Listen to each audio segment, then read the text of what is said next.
Hi there, I'm David. And I'm Con, and we've got another episode of Camera Peeps. So David, what are we talking about today? Well, look, continuing on with another one of my favourite subjects, it's recycling, repurposing and reusing old equipment.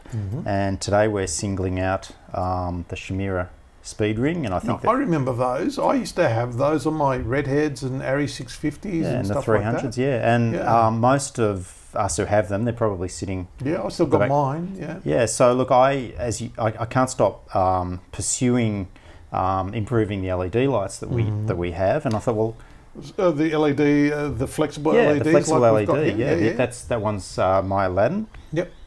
So what I've had done is I've taken one of the speed rings and just had it modified, basically put it back on it. Oh my goodness, you've come up with another invention. Yeah, I have. You are an inventor. Thank you, thank you.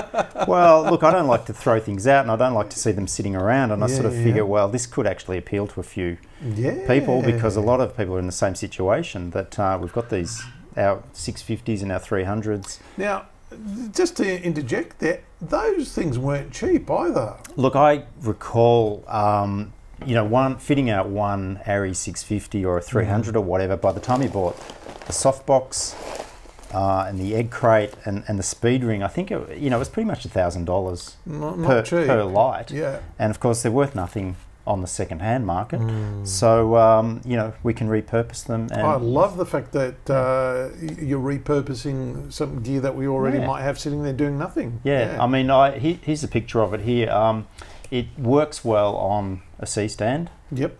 That's pretty much the C-stand arm is pretty much the diameter of the tube. If I go back, let's have a look at that. Yeah, it just slides in there, and then you use that X bracket that comes with the light, and then just forward head to the next.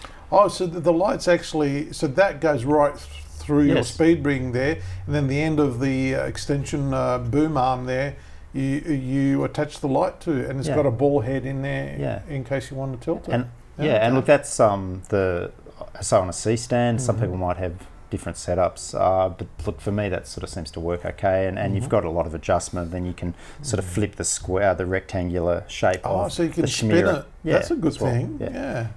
So lots of adjustment. And there it is with the egg crate. Yeah. Yeah. So, and in that situation, because also with the LEDs, they're not as bright obviously as a 650 halogen globe. We have done experiments with the different grid cloths. A quarter grid cloth is okay, seems to be okay for this one. It's not a perfect beam of soft light, but it's pretty good. I mean, I'm talking about if you just hold it up, really scrutinise it up against a... So why'd you choose a quarter grid cloth and not go a half or a full? Well, the half is probably more suited to a more powerful LED. Right. It just cuts back the light too much? Yeah, just too much, But I found, for the sort of work that we do in interviews in hotel rooms or office environments, or the product shots on the scale that we work at, I've been getting pretty good results out of it. So I can see here that it's not a very heavy setup really, so you really can put it on the C-stand. And now you've already made some snoots and frames. Which do you prefer? Look, I prefer the lightweight ones that I have manufactured. This is the Light Wrangler? The Light Wrangler ones. Yep. This is an alternative. The Light Wrangler ones that I have manufactured are quicker to set up, way less fiddly and lighter. This still needs a heavier stand, like a C-stand or something, just so it doesn't flip over. And my Light Wrangler products with a 1x1 LED work on a fairly lightweight stand, so they have a lot of advantages, and certainly for travelling and things like that. This is just an alternative to my other products, but I'd probably still prefer mine. So is this a work in progress, or have you got these on sale? Do you sell these? Well, look, this is a one-off, which I will probably hang on to if people are interested. It's not viable to make one or two. If there's a bit of interest, if people wanted to contact me. And well, I've got a speed ring that I wanted to put to use, so I'll put my hand up if you can make me one. Well, it is the Chimera brand, and once again, perhaps just email me with because there's variations of these as well. Okay. Well, we'll have to get a few more people on board so you can get do a production run, and it will make it more cost effective. Because you, like you said, you don't want to just make one for me. So hopefully we can get enough people interested to make a run of. And if anyone is sort of saying, oh, it's just a piece of aluminium, and I can just go to the hardware store and buy a jigsaw, and it's not that simple. It still has to be centered, and the holes have to be lined up. So it's not that simple. And so again, you've taken this to your guy, correct, Chan, who makes the products, and he's a very good welder. Welding with aluminium is not that easy, and he's done a really good job on that. So he's an engineer that's got all the right tools and all the machines and the CNCs and Well, I think we've made a template, like on the computer, on the laser cutout thing. I think we've made a template for this, so it won't be a big deal doing a big run. If there's enough interest, then I would sort of do a run. And prices, I'm not sure. It would depend how many we get, but at the moment I've just used it because I can't help myself with these LED lights. I just want to keep trying to make them work in different ways. But I think that a lot of people are conditioned. They like the soft boxes. They like the egg crates, and so really, there's no reason not to stop using your lights in that way. The LED lights. Yeah, and I love repurposing. In this photo, we can see is that the Aladdin you said? That's the Aladdin 1x1. This is the Chimera I've got here. Is the next size up, and even though it's actually large. To me, they actually call it's got S. It's actually the small one. The small Chimera. Now, I don't have a 2x1 or a 60 centimetre by 30 centimetre LED, but I think it should fit in there okay. If someone probably go edge to edge. Probably. And there is a bit of adjustment on here. So the deeper you put it, or the further in you put it.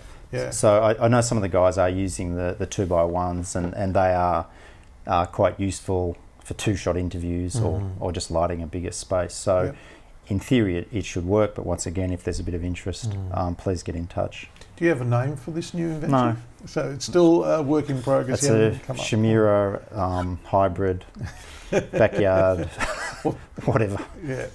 Well, if people want to suggest any names for you to call it, they can write in the comments below. So I think that's another view front on of the LED panel. I think it's an ingenious use of repurposing old Chimeras and speed rings with some modern flexible LED lights. Absolutely, and of course, we're so used. We've got very quickly become used to the LEDs with a variable colour, and it's like that's the not bicolours. It's not something we'd like to step away from. It's interesting with the tests we did, because we did some tests with the light meter and some readings, and they were adequate for the standard sort of interview and the standard sort of distances.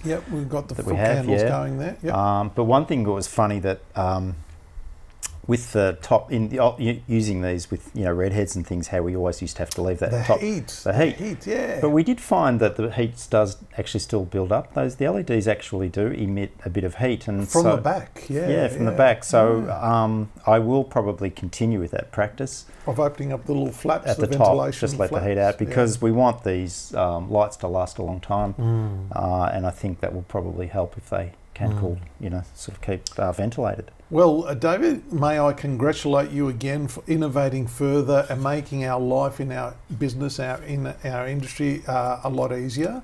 And I reckon people should get behind you and support your innovations, because after all, at the end of the day, you're making something that's going to help you do your job better, and therefore everyone's job better. So I'm definitely interested in getting my hands on one, and hopefully other people will do the same. Please contact David. Thanks, Con. All right, catch you on the next episode.